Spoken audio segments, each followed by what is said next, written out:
নমস্কার বন্ধুরা, আমি শ্রীময়ী। চলে এসছে আরেকটি নতুন এপিসোড এবং নতুন একটি টপিক। কি টপিক না, আপনাদের সেই পুরনো এবং পরিচিত কৌশিকী অমাবস্যা, তন্ত্রের একটি সর্বশ্রেষ্ঠ তিথি এবং এবছরের কি বিশেষত্ব সেটি আপনাদের সঙ্গে অবশ্যই শেয়ার করব বন্ধুরা। সেটি হচ্ছে সতীপীঠে কৌশিকী অমাবস্যার ক্রিয়া। কেন সতীপীঠ বাছাই করা হলো এবং সতীপীঠে কৌশিকী অমাবস্যার কাজ করলে কি অতিরিক্ত ফল পাওয়া যায়, সেটাই কিন্তু আজকের আলোচ্য বিষয়। আসবো আলোচনায়। আপনারা দেখছেন বন্ধুরা ট্যারট গাইডেন্স উইথ শ্রীময়ী, এই নিয়ে আজকের আলোচনা চলতে থাকবে। তবে তার জন্য পুরো ভিডিওটি কিন্তু আপনাদের শুরু থেকে শেষ পর্যন্ত আপনাদের দেখতে হবে। থাকবে দুর্লভ সব চিত্র এবং তার মাহাত্ম্য।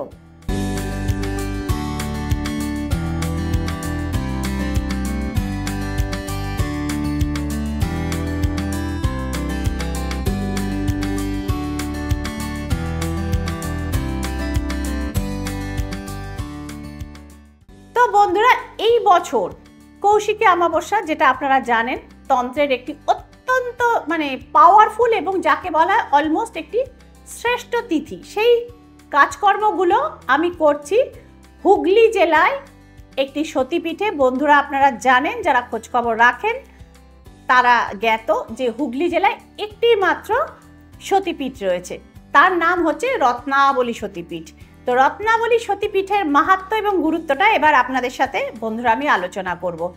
তো এই সতীপীঠে মাতা সতীর দক্ষিণ স্কন্ধ বা রাইট শোল্ডার পতিত হয়েছিল। মহাদেব যখন তাণ্ডব করেছিলেন তার স্কন্ধে মাতা সতীর দেহ নিয়ে, তখন ভগবান শ্রী বিষ্ণু যখন সুদর্শন চক্রটি ছেড়ে দেন এবং মাতা সতীর দেহ খণ্ড খণ্ড হয়ে 51টি খণ্ডে ভারতবর্ষের বিভিন্ন জায়গায় এবং পাকিস্তানেও একটি খণ্ড পড়েছিল। এই 51টি খণ্ডের ওপর 51টি সতীপীঠ গড়ে উঠেছে এবং সতীপীঠের গুরুত্ব হলো, আপনি যদি সেখানে কোনো রকম তন্ত্রক্রিয়া, কোনো রকম যাগযজ্ঞ বা মনস্কামনা জানান, অবশ্যই কিন্তু সেখানে ফল ফলে। অর্থাৎ সতীপীঠ থেকে কখনো আপনি খালি হাতে বা বিফল মনোরথ হয়ে ফেরেন না।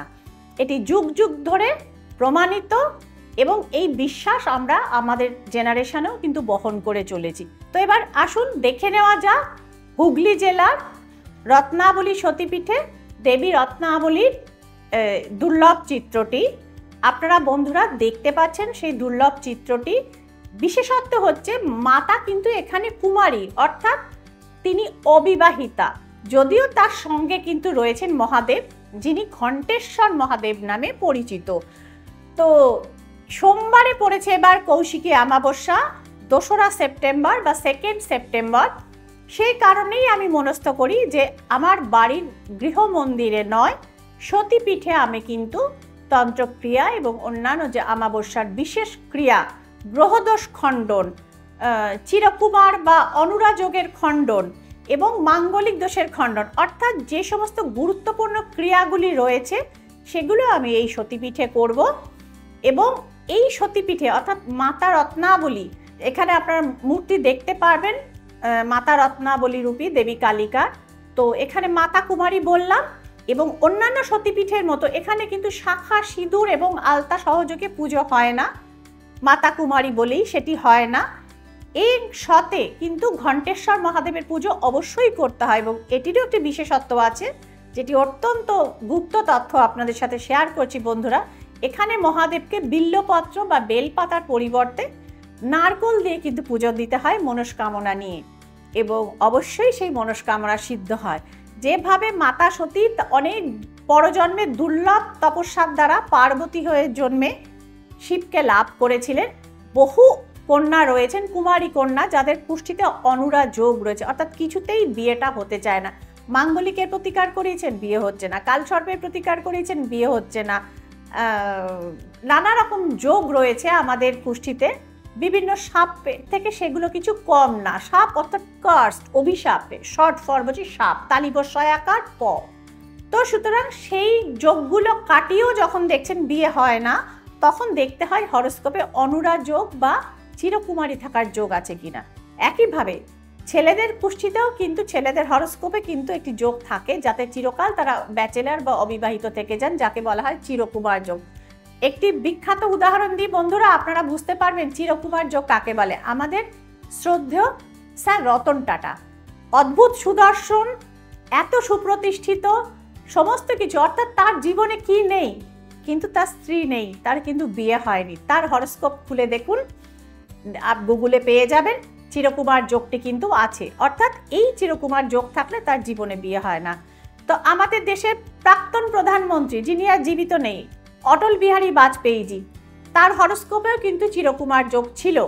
তো যাই হোক, সময় মতো চিরকুমার যোগের যদি প্রতিকার করা হয় বা কিছুটা দেরিতেও যদি করা হয়, তো সেক্ষেত্রে এই ঘণ্টেশ্বর মহাদেবের কাছে এবং মাতা রত্নাবলীর কাছে ক্রিয়া করলে, নির্দিষ্ট ক্রিয়া কিছু রয়েছে তন্ত্রোক্ত এবং শাস্ত্রীয়, খুব কম লোকই সেটার গুরুত্ব জানেন।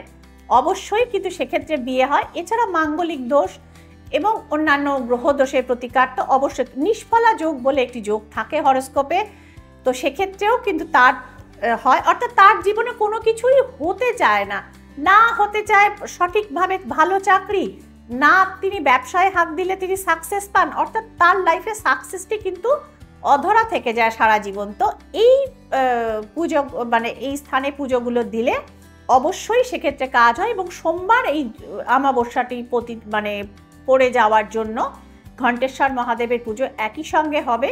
এবং যারা বিভিন্ন রকম সমস্যা এবং গুপ্ত শত্রুতা, কারণ আমাদের দেশে গুপ্ত শত্রুতাকে সর্পের সঙ্গে তুলনা করা হয়, অর্থাৎ আগে থাকতে আপনি জানতে পারছেন না, পর্দার আড়াল থেকে কেউ যেন আপনার সঙ্গে শত্রুতা করছে, কনস্প্যারেসিতে পড়ে যাচ্ছেন, ষড়যন্ত্রের শিকার হয়ে যাচ্ছেন, অর্থাৎ নাক পাশে জড়িয়ে যাচ্ছেন যেন লাইফে প্রতিটা পদে পদে।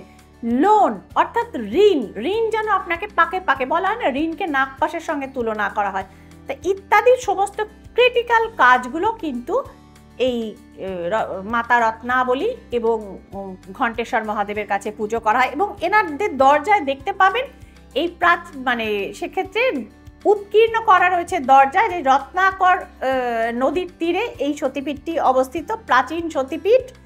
এবং আরেকটি জিনিসও এক্ষেত্রে রয়েছে, পাশাপাশি রয়েছে দেবী চণ্ডিকার মন্দির এবং মাতা অন্নপূর্ণার মন্দির। যারা যাবেন গুগল ফলো করে গুগল লোকেশন দেখে নেবেন, আরামবাগের কাছে খানাকুল, তার কাছেই রত্নাকর নদী, তার তীরেই হচ্ছে এই সতীপীঠ। জায়গা হিসেবেও খুব সুন্দর, গেলে অন্তত মানসিক শান্তি নিয়ে ফিরবেন, এটুকু বলতে পারা যায়। এই সতীপীঠেই কিন্তু আমি কৌশিকী অমাবস্যার যাবতীয় ক্রিয়াগুলো সকালবেলা আমি করে থাকবো। সুতরাং যে সমস্ত ভক্তরা বা যারা মনে করছেন যে আমরা সমস্যাগ্রস্ত এবং দীর্ঘদিন ধরে নানা প্রতিকার করিয়েছি, নানা জায়গা থেকে বহু অর্থ খরচা হয়েছে কিন্তু কাজের কাজ কিছু হয়নি, তারা কিন্তু ইমিডিয়েট যোগাযোগ করবেন। ছোট্ট টিপস একটিখানি বলি, যে সূর্য ভাদ্র মাসে সিংহ রাশিতে থাকেন এবং পূর্ব ফাল্গুনী নক্ষত্রে, অর্থাৎ তিনি স্বক্ষেত্রস্থ এবং নিজ ঘরে তিনি রয়েছেন, তো উল্টো দিকে রয়েছেন শনি। আজকে সময় বন্ধুরা একদম শেষ, ততক্ষণ সকলে ভালো থাকবেন, আনন্দে থাকবেন, যাদের প্রয়োজন ইমিডিয়েট অনলাইন বা অফলাইনে যোগাযোগ করে নেবেন। ভালো থাকুন বন্ধুরা, আনন্দে থাকুন, সমস্যা মুক্ত থাকুন। নমস্কার।